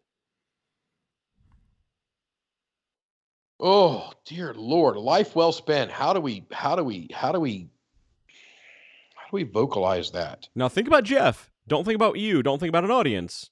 Think about Jeff. Well, I know. That's why I'm thinking about Jeff. Jeff's been handy. He wants to accomplish. He wants to raise his son. Raise his son to be a good man. To be exemplar. Oh, okay. That's what Jeff wants. To be an exemplar? No. Jeff doesn't really care about his legacy. Jeff cares that his son, that when people meet his son, they go, "Wow, that kid was." I like it. Right. I think I like Jeff. All right, so number 2, let's say a life goal. Just so you guys know out there, all of you in Rio Linda, every man on the planet, that should be your goal. That's true. If that's not your goal, you need to reevaluate your priorities. Yeah. Your life is not going the way it needs to go. Want an almond milk latte? No. All right, moving on. Moving on. What's next? What was our next goal? A life goal to be reached. Probably not buying an almond milk latte. What should be a life goal to be reached? Jeff wants a. Well, this sounds familiar. Jeff wants a small piece of property somewhere that he can call his own. That is, it's not a family home. It's his camp. Jeff wants a camp. Jeff wants a hunting lodge. Jeff wants a spot that he can, on the days when he needs to, be a recluse. Okay. Now, what is an experience that Jeff would like to feel at some point in his life? Now, you keep your dirty mouth shut, Matt Harmon. Oh. I guarantee you what I was about to say is worse than 2 chicks him. at one time, man. That's an office space joke. You gotta, dude. That was what would you do if you had $1 million? 2 chicks at one time, man. I love that movie. It doesn't. It would. I don't think it would take $1 million. I think you can get it for a lot less than that. All right. What is an experience Jeff would like to feel at some point in his life? Let's keep it clean, people. Upside down pineapple. No. Yeah, baby. No. Oh, so let's see how. Let's see. Okay, so there's experience. Was it an experience that he would like to feel? Right. Experience that he would like to have in his life. Shooting $2 at one time, and then the bucks fall on a trout. And so he gets a trout along with the $2. Actually, I think Shannon Black already did that on a video. Oh, all right. I think Jeff wants to go hunting in Alberta. Oh, I got it. Nice. He wants to do big game hunting in Alberta. Yeah, because America's not good enough. For elk, yeah. Where are you going to go? Maine? That's like literally the only option you have. Alberta's a lot bigger. Right, big game hunting in Alberta. I'm getting a good. And you don't have to be worried about getting bewitched by that horror book writer guy up there. The hell's his name? Why can I not freak? I'm struggling with names today. Stephen King. What is Stephen King? That's right. Let's see here. I took pictures. I was at his house. Matt's gonna do an elk call for us. You ready? That's what elks sound like. You know my kid's trying to sleep, right? Well, you said do an elk call. All right. So what are 3 frustrations that Jeff might have? So here's some examples. His wife, his kids, and taxes. Matt Harmon. Boy, that was easy. So the first one is the challenges he would like to avoid. What are some things he would like to avoid in life? Some things he might find frustrating. His wife, his kids, his taxes. I mean, it still holds frustrations. True. Fair enough. Let's see. So frustrations in Jeff's life. The man keeping him down. Okay, that's exactly. You know what? I was exactly going to say that. I was going to say the man. Now, how you interpret that is completely different. It can be anywhere from the boss. It could be from the owner, from the corporation that he worked for. What industry we put him in? Propane sales. We gotta fix that. That was a joke. We should not have done that. Okay, so for the first frustration, we should not have done that. We actually we played loose and funny with something that actually is very important. What would Jeff do? Jeff. What do you do? Steel worker. Is he a steel working man? Is he a truck driver? Is he I was thinking either steel or, and yes, I say the word steel weird. Steel? I was born in West Virginia. Yes, I say the word steel funny. My wife and kids laugh at me nonstop about it. Oh, not just them. Move on. Well played, sir. Well played. So no, let's go with I was thinking a steel mill or a lumberyard. I like lumberyard. Let's go with lumberyard. Let's go with a lumber. No. I mean, how many people really work in a freaking steel mill or lumberyard in America right now? No, let's go with something that's actually a little more prevalent. Let's go with he is a. Well, he's 45. He's not retired yet. Okay, so.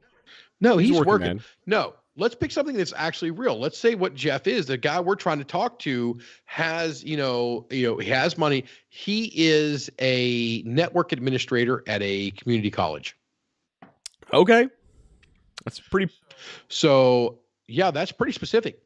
That is pretty specific. And it goes a lot further to if that's, and again, this is the beginning of the avatar. We don't have any metrics to look at. It's the first launch of who we're trying to speak to. Okay. So yeah, I would say, yeah, let's go with that. Network administrator at a community college. And so he's got funds, he's got revenue, he's got he's got disposable income. Network administrator at a community college? Yeah. So his first frustration, I did put the man, interpret how you will, because look, we all understand what we're trying to say here. Here's the second.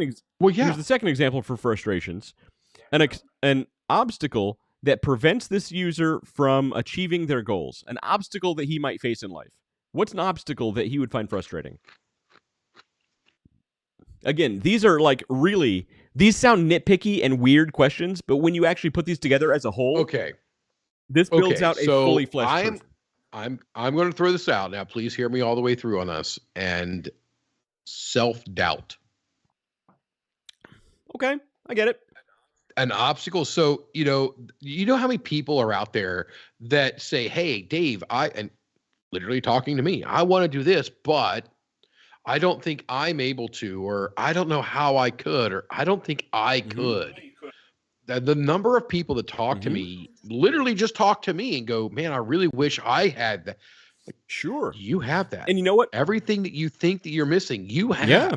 And you know what? When people have, and that's also what makes a person versus an audience, is those insecurities. So you can actually, I hate to put it this way, I'm not saying use somebody's insecurities to sell them something, but you can actually play on that to a certain degree when you understand someone's, not play on it, but understand someone's insecurities. So that makes sense. I get it. And strictly from a sell standpoint, playing on those insecurities to make that sell, to close that sell. It sounds bad when you say it. To me, you're totally right. I don't see it sounds bad, but I do not lose sleep over it whatsoever.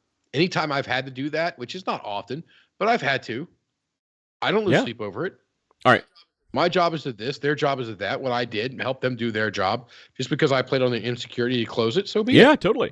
All right. So here's the third recommendation for frustrations. It says problems with the available solution. So I would say, what are Jeff's problems that he has with his current selections of knives, like the ones he would buy at the store where he would normally buy his knives, Walmart or Meijer or some grocery store, versus these custom-made blades. Like, what are the frustrations? Bass Pro shops or something like that. Poor materials. They go dull too quick. All right. For those of you out there who pay attention to the world, I'm getting ready to say something that could be construed as political. Okay, so here is something that he has a problem with, and it's only 2 words: made in China. Okay, I get it. I'll say he wants something. He wants something made in America. That's not funny. It's true. It's like it's funny, but for political reasons. It's like that company up in Wisconsin that sells the real high quality clothes, supposedly, but all their clothes are made in China. Duluth. Yeah. Only certain parts of their products are made in China. The majority of their line is still made in Duluth, Minnesota. You don't have to. I'll say he wants. You're not their demographic. I'll say he wants something actually made in America. I'll also say most store-bought knives are made with poor quality. Yes. This man wants high quality, made in America still. Yes, I still sell the word still wrong. Okay, how come Steel. marijuana as a hashtag Steel. on Instagram? What'd you say? You can't find marijuana as a hashtag on Instagram. Marijuana, get with it. This is, Instagram, get with it. Matt Harmon wants to find marijuana. Yeah. Why are you looking up marijuana? What? The hell? Why are you looking up marijuana? Is going on over there? We're trying to build a custom avatar for Andy Forge, and he's back there like all broing out with marijuana. Yeah, here's so there's Hash the browns? customer avatar we're building smoke marijuana. I'm encouraging marijuana. Kim Howard pops in and says, I do too, LM. Laughing my ass off. Hi, Kim. So I don't know if anybody hasn't befriended Kim Howard on Facebook, you are missing out on entertainment that simply is just not ending. Good stuff. Oh my God, some amazing stuff. And it's so good that you can't just share it. You gotta like send it's it. Stuff that would actually get you in trouble if you shared it. You don't want people to know you're that twisted. That's pretty funny. It's good stuff, and she has the balls to do it. So hats off to you, Kim. That's some good shit. Kim, I'm glad you got the balls and the good shit. Seriously, there's literally no hashtag for marijuana. It's true. Am I missing something? Try crystal meth. Crystal meth. All right. Okay. No. If Matt, if you're actually trying to find an answer to the question, I would try hashtag hemp or hashtag 420 or something along those lines. Right. If you're really looking for it, you got to change it around a little bit. Okay. One for crystal meth, none for marijuana. Lame. Kim says she does have the good shit. Good for you, Kim. Kim, good for you. Exactly. All right. So, all right. A drink to Kim. So, I don't think that we necessarily need to do this right now, but it also gives us the opportunity to write a full bio for this person. And here's what it says. It says the bio should be a short paragraph to describe the user's journey. It should include some of their history leading up to their current use case. It may be helpful to incorporate information listed across the template and add pertinent details that may have been left out. Highlight factors of the user's persona and personal life that make the user an ideal customer for this product.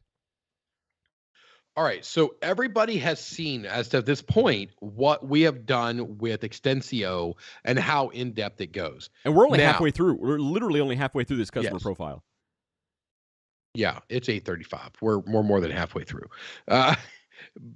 Over on Dave World here, we went to ChatGTP. Uh-oh. And I went to OpenAI and I said, hey, create me a customer profile for a knife shop. And it's John Smith, age 35. He's a chef. Male, married, lives in the city. So he is not rural. Cooking and food, his interests are cooking and food preparations, outdoor activities such as camping and hiking. So there's a tie-in right there. So we have a crossover on the avatars. Collecting high quality knives. So we have another crossover. Watching cooking shows and competitions. Now that didn't make it. Behaviors, appreciates the value of high quality tools for his profession and his hobbies. Regularly seeks out new and unique knives and add to his collection. Willing to spend money on quality product that will last him a long time. That is very important. Okay. I actually made this comment earlier, and we've talked about this before, as positioning yourself as a premium brand versus a value brand. And, the answer is always position yourself as a premium brand. And values the advice of expertise of knowledgeable sales staff. So there's a little bit of stuff. There's some goals and some challenges. He can balancing the desire for quality with the need to stay within budget. So there's some stuff there that is good that they pulled up stuff for some stuff here. But the difference of in how in depth. That person so I'm gonna do that right now. I'm in ChatGPT. I'm gonna share the screen. Okay. Yeah, I seen you pulled it up there a moment ago. And I'm gonna say, here's what I'm typing in: create a detailed customer profile for a startup custom knife maker. Should I? What else? We're gonna name that one. We're gonna name that one Kim. Oh, she says hi. By the way, that was her first comment. Oh, hang on, I got so hi the page here because it didn't understand. It's been a while since I logged on in ChatGPT, so I got to refresh the page. Sometimes it. Yeah. All right. Create a. Okay. Oh, I'm on the right page. Let me get back over to our show. Create a customer profile for a startup custom. Oh, you used so there's a couple of keywords there too. He used startup and custom. Startup custom and knife maker.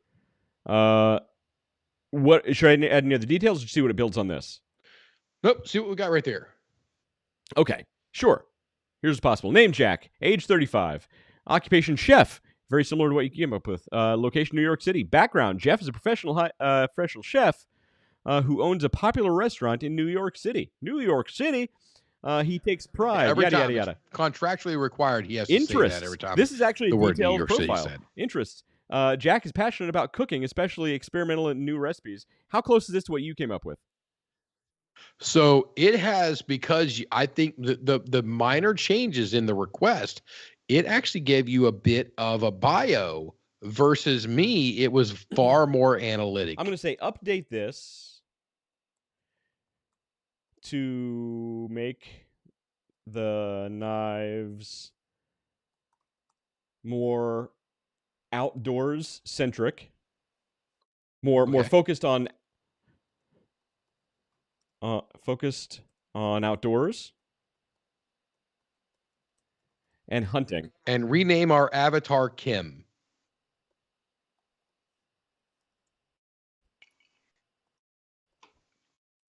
Kim likes knives. Kim, you like knives? Of course she likes knives. And rename the avatar Kim. Edward Scissorhands doesn't like knives. I believe in knife safety. Hashtag knife safety. Marijuana. Yeah, not while you're high, Matt. Come on, man. I'll read my newest life coach Matt post. Okay, so Kim is 40. She's an outdoor enthusiast and hunter.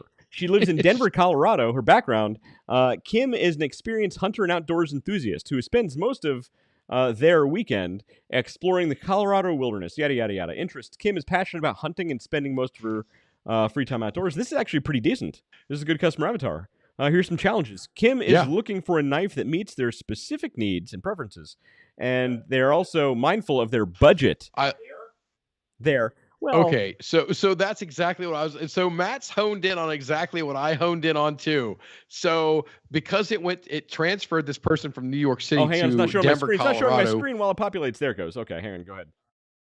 So while it was, you got to back up, but that's killing me because Here's why it said there. Here's why it said there. I'll tell you. Here's why it said there. Because the profile, because it went to Denver. The customer profile that it came up with based on the criteria we put in was most likely going to be a male, and we said name it Kim, we changed it to a female, and it probably went for a gender neutral pronoun. That's probably why it said pronoun. There. Yeah, we're not getting political, but I'm just telling you that's why it probably went there. Yeah, it's actually interesting. Yeah, fair enough. And look, maybe that's something in the modern world that we live in. That's probably something that should also be added to your customer profile. Your avatar is pronouns. Or interest in pronouns. They could be Korean, and the surname could be Kim. Oh, good point. They didn't even ChatGPT. You racist. You didn't even consider that. Oh, now we're getting flagged because I said the R word. But you didn't even think about that, ChatGPT. And we're tanked in the ratings. And we're tanked. There goes our $1 million. Didn't even consider this video. That the person could be from South Korea. Give me a sheet of words I yes. not say that I can memorize and say, okay, I don't want to. No, because the second I give you a list of words, you're going to say every single one in consecutive order. Okay. I don't know if we could put this comment on the screen or not, but we really should. Kim says she sounds hot, but I really just need a grinder. So Kim, here's what you do. You go to Extensio. You build a customer profile for your ideal grinder mate. We'll call them a mate. Your ideal grinder partner. Paramount. I don't know. And then you can grind to your heart's content. Yes. That's exactly it. Is it WG Grinders? Yeah. They have a website, and look, they're roast beef. All right, so WG Grinders and their chicken cordon bleu sandwich. Sounds good. I'm hungry now. Is just nothing to be messed with. That is a delicious sandwich. Okay, you don't get this fat by accident, and that WG Grinders that chicken cordon bleu sandwich that was part of the problem. Kim says she loves a good grind. So look, she is a sandwich lover. I will say that she loves a good sandwich. Hey, tell Dave to check his text messages so he can see the latest. I can't check my text message. My phone's over on that desk over there. It's like 8 to 10 feet away. I can't. Matt and Kim are both texting you inappropriate things right now. Is what's happening. Kim, I'll have to check my messages later. I can't get to my phone. So look, but I know we're way over time. But before we go, I'm going to show the other profile builder that I didn't show. Yeah, let's go on that. And let's do it. So let's do it. Are we going to do it for the cigar shop, or are we going to do it for Drown Me in Brownies? Let's just kind of fly through, because we're way over time. We'll just kind of fly through what it is. Are we way over time? Holy crap, we're getting closer to 2 hours. Hang on. All right. So the first one, that monster pour of Weller Antique 107 is getting down there. So yeah, it's been a long time. So hang on. So Matt, if you go over to the wine rack, because I'm taking after David, I have a monocle in right now. It's the on the top rack. It is the second from the right. Okay. What's he after? He wants to drink from the infinity bottle. So I have two. Okay, hang on. So I have 2 infinity bottles right now. I have a Scotch and I have a bourbon. That's the bourbon. Yeah, try that. You'll like that. Oh yeah, who's a fancy guy with a monocle and a mustache David. now? Right, huh? David, are you honestly gonna recommend mixing Scotch and bourbon? No, exactly. Absolutely not. Thank you. So if you so I don't drink Scotch. I bought a bottle of Scotch. I took it over for our thing we did back in Matt Andre's backyard, and I left it there because I didn't want it in my collection. So I was at a spot over in Buffalo a couple weeks ago, and I noticed that the bar had an infinity bottle, and I was drinking Weller VSOP, the Japanese Blantons. I mean, they had all the time. They had Pappies. I had all kinds of great stuff, and I said, you know what? I want a 2-ounce pour out of your infinity bottle. And they go, you are the first person to not only ask for it, but knew exactly. Infinity bottles are great. Oh, here. Isn't that great? Isn't that good stuff? It's really good. Is Kim still on? Yeah. Well, here, let me do a toast to Kim. Hey. Wait. Yeah, it is. Full screen back. A toast to Kim. She said she loves a good grind. Yeah, enjoy your grind. To Kim. To Kim. Shall you find your grind? Slancha. Huzzah. Clink. Prost. It's so sad. Dave's got he's all alone. He is. Well, he'll look at his messages later and see what he's been missing. All right. Whatever. There's a restaurant down the road. I want some chicken wings and garlic bread. So as soon as we're done, I'm out of here. All right. So real quick, we're going to go over to the next avatar builder. Kim says, cheers, by the way. Cheers. All right. So, good job. So the first one was on Extensio. Extensio, where you want to go. Extensio.com. I like Extensio. So this one's got a lot to live up after and Extensio. This next one's from HubSpot. Now, look, they're no slouches. HubSpot is really, really good. And basically, you can sign up for a paid account. You can get free. HubSpot has a ton of free content for marketing. I'm telling you, it's amazing. What you want to do is you want to go to HubSpot.com/MakeMyPersona. You can see the URL right here. David doesn't actually have it. We'll add to the description later. But what you want to do when you're on HubSpot.com/MakeMyPersona is the free Build My Persona template here. And what it's going to do is it's going to ask you for a name of this person. You can get a little icon. Is this person a young lady? Is it an old bald dude? Is it this hipster looking guy? And then what you can old bald right. dude. So we're just going to fly through this stuff. And then once you pick all that kind of stuff, you're going to hit the little next button. And it's going to say, what is the age of this person? What is the highest degree level in school of this person? Because that's going to say a lot. It's going to say what industry.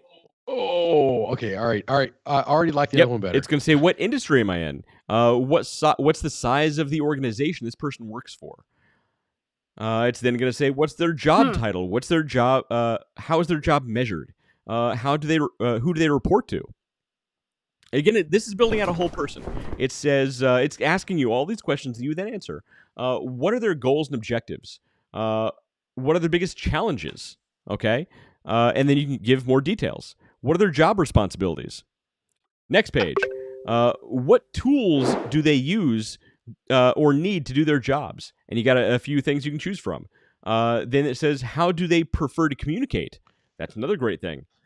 I have to use CRM software. One. How do they prefer to communicate? That's a big one because that'll tell you how to communicate with your person. Is it email? Is it messages? Is it social media? Is it face-to-face? And then finally it asks you, how do they gain their information for their job? And it says, what social media platforms do they belong to? Now, after you give all the information, it's going to give you this fully fleshed out customer profile based on the information you just gave. And you can then go in and you can edit every one of these to build out your customer profile.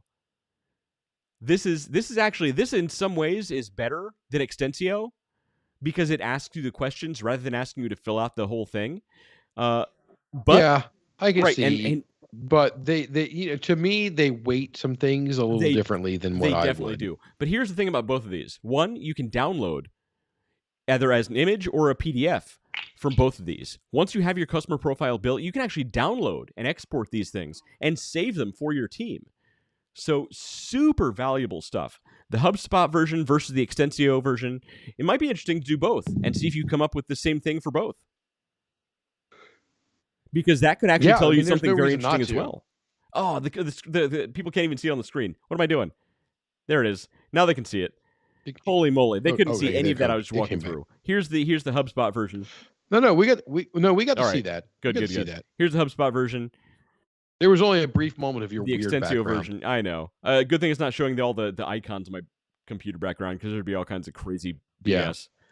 Kim would have a field day with that. We know. You Brokeback Mountain fan club. I got it. Look, nobody actually broke their back. It was fully family friendly and safe. It was fine. It's fine. It was fine. I love the Family Guy spoof of that where it's like talking about it from the horse's perspective. So if you guys want to get a good good laugh, go to YouTube and type in Brokeback Mountain from the horse's point of view, and it's definitely worth a good. That was pretty funny, and you will laugh. Yeah, I have no comments, but it was pretty funny. It was pretty funny. Indeed. So both of these are really they're really good tools. I'm going to err on the side of Extensio because I like the weighting of how they weight it the way that I would weight it.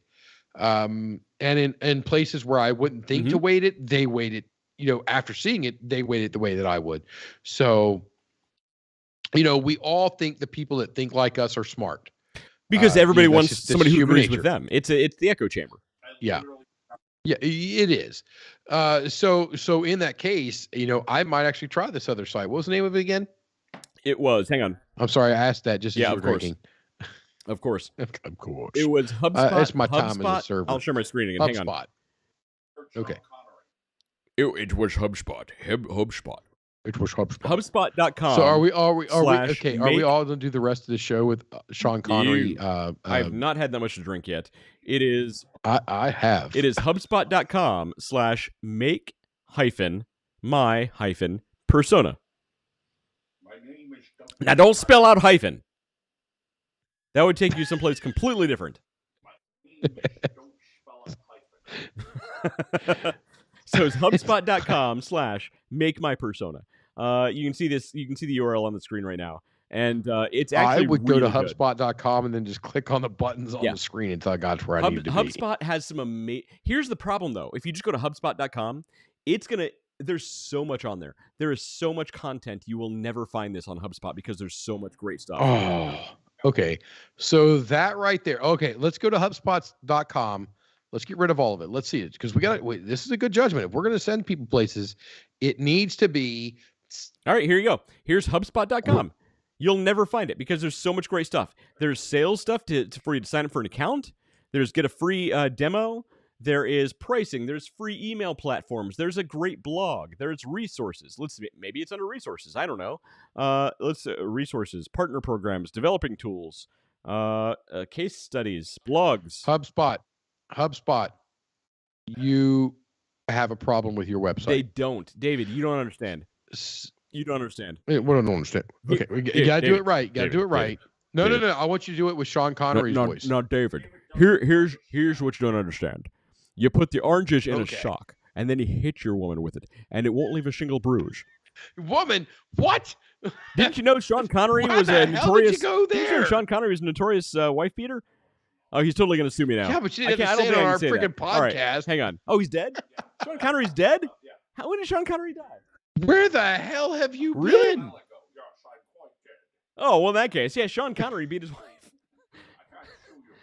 All right, so yeah, you don't want a paid account, but here's the thing, David. They have so much great content they actually do a really good job of highlighting their really important content that they want to push out there, because their blog is amazing.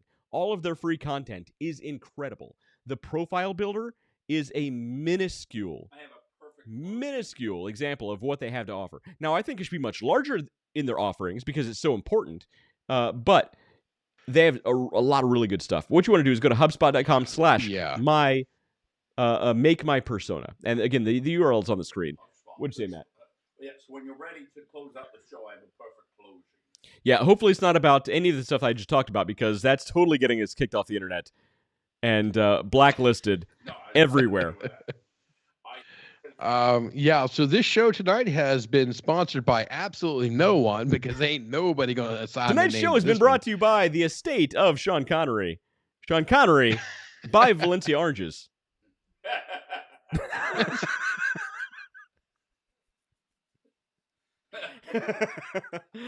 Oh, see, again, at this point in the show, I'm really glad that we don't have. All right, people watch. We do have a global audience. At one point, we could have said, "I'm glad nobody watches this show," but people actually do watch the show now. So maybe I shouldn't make comments like this. Yeah, people do watch the show. We have viewers in Japan. We have viewers in France. We have viewers in Germany. We have viewers in England. We have, this show, wildly enough, does actually go worldwide. Yeah. Luckily, nobody in Scotland at this point, I think. So I think we're safe. Oh my God, Although we should sculpt a show. What? What we should, he was Scottish. What we should do is sculpt a show that is literally aimed at the Scottish. So we should create an avatar for a Scottish person, a Scottish man, Scottish woman, whatever, and just create a show that's just right down that alley, just literally bullet right down the middle. And let's see if we can pick up Scotland. Let's why see what not? Happens. Why not? You know what? I actually like Scotland. I've been there. It's a good place. I haven't. I believe I'm going over there next year, but I haven't been there yet. I would have went this year, but although I might, I don't know. I'm headed to Japan later this year, and South Korea and the Philippines, and probably going to pop off at Germany, and a couple other things. But I haven't been to Scotland. I've been slowly sending things to his email. Well, David, what you need to do is buy some scotch from Scotland. Actual scotch from actual Scotland. All right, bro. When I get there, I will buy 2 bottles, one for me, one for you. Actual scotch from actual Scotland. And yes, and we will sit in a fire pit somewhere and drink fucking scotch and talk about Sean Connery. Yeah, we'll be dressed as William Wallace and Woad and drinking Scottish scotch. Yeah, that's right. Well, I'm British, so maybe not. Well, Matt Harmon officially said he's not funny, so with that... My great closing that I was going to do was not funny. I just ran it through my head, and it's not going to be funny, so skip it. All right, good call. Probably all right. Call. Well, in that case, Wes, break it down for us. Well, with that, customer profiles are pretty important. Customer avatars are even more important, and Sean Connery, rest in peace. I can't believe you didn't know that. I had no idea. I thought he was still kicking somewhere. I don't look. No. My level of pop culture knowledge is like way down here. That's how I know all this other stuff. I get that. I know all this other stuff because I don't pay attention to anything else, especially that guy. That's right. You got the blinders on. So, who have you been and who have I been? And let's make this happen. I've been Wes. This guy's been Matt Harmon. And that guy over there has been David Leffingwell. We have been highly inappropriate for the last 15 minutes of the show, some more than others. Yes, and don't forget your customer profile. We'll see you next time. Yep. All right, tell me when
trees. Now look around, all the frowns, the yellow, the white, the red, and the brown. And keep in mind, it never costs a dime, 'cause funkin' is free, I remember the time. Now look today, the streets are gray. Time to take it back to yesterday. Funkin' in the neighborhood, I felt the fool 'cause the funk was good. Funky in the city, funky up in the woods. Funkin' up the neighborhood, funkin' up the neighborhood. I felt the fool 'cause the funk was good. It was good in the city, funky up in the woods.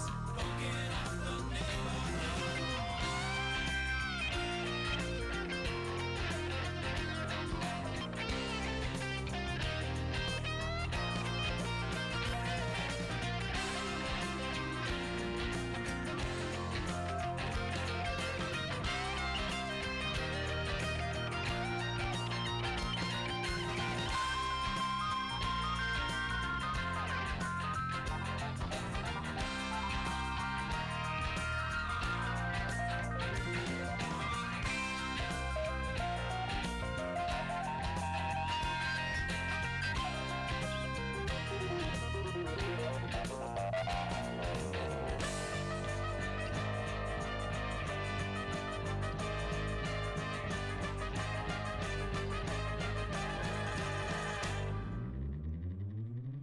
Funkin' up the neighborhood. I felt full 'cause the funkin' was good. Funk you in the city, funk you up in the woods. Funkin' up the neighborhood. Funkin' up the neighborhood. I felt full 'cause the funkin' was good. Funk you in the city, funk you up in the woods. Funkin' up the neighborhood. Funkin' up the neighborhood. I felt full 'cause the funkin' was good. Funk you in the city, funk you up in the woods. Funkin' up the neighborhood.